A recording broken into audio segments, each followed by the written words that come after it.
بسم اللہ الرحمن الرحیم والصلاة والسلام علی رسولہ الکریم وعلی آلہ وصحبہ اجمعین۔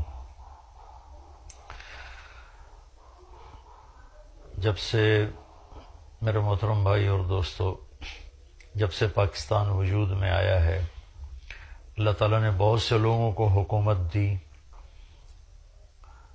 اسی میں سے عمران خان بھی ہیں جن کو اللہ نے حکومت دی ہے، اور پچھلے پاکستان کی تاریخ میں کوئی ایک حکمران ایسا نہیں گزرا جس نے یہ خواہش ظاہر کی ہو، یہ تمنا کی ہو، یہ ارادہ کیا ہو۔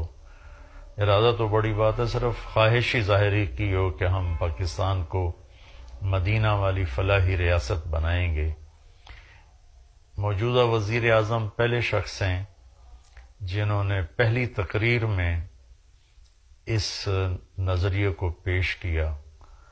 تو میری گزارش ہے تمام پاکستان کے 20 کروڑ عوام سے کہ ہم سب اس بندے کی پوری مدد کریں، دعا کے ساتھ، تعاون کے ساتھ، کہ مدینہ کی ریاست کا جو بھی تصور پیش کرے گا ہم اس کے غلام ہوں گے۔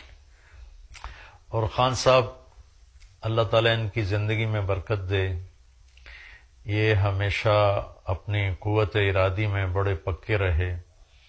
پھر اس کے بعد اتنے بڑے ہاسپٹل، اربوں کا منصوبہ، جیب میں 4 آنے بھی نہیں، لیکن عزم کیا، ارادہ کیا، اللہ نے اسے کھڑا کر کے دکھا دیا۔ پھر یہ 22 سال پہلے سیاست میں آئے، یہ تنہا تھے، اللہ نے ان کی قوت ارادی، محنت، وزیر اعظم بنایا۔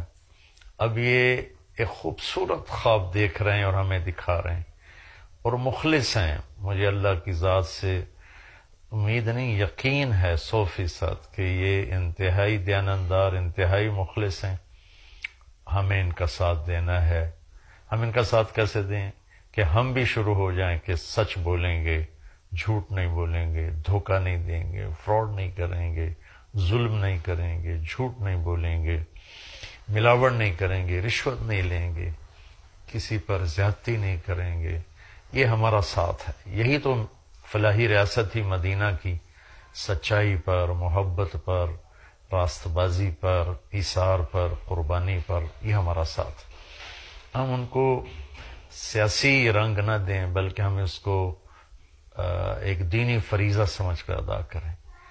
پھر ایک اور چیز جس میں وہ منفرد مجھے نظر آئے کہ اتنے وزیر اعظم آئے،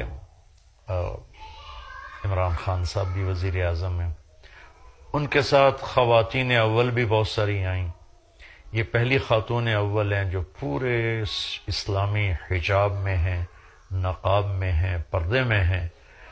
پورے میرے پاکستان کی خواتین کے لیے ان کی زندگی ایک پیغام ہے کہ اتنے بڑے منصب پر بھی پردہ کیا جا سکتا ہے۔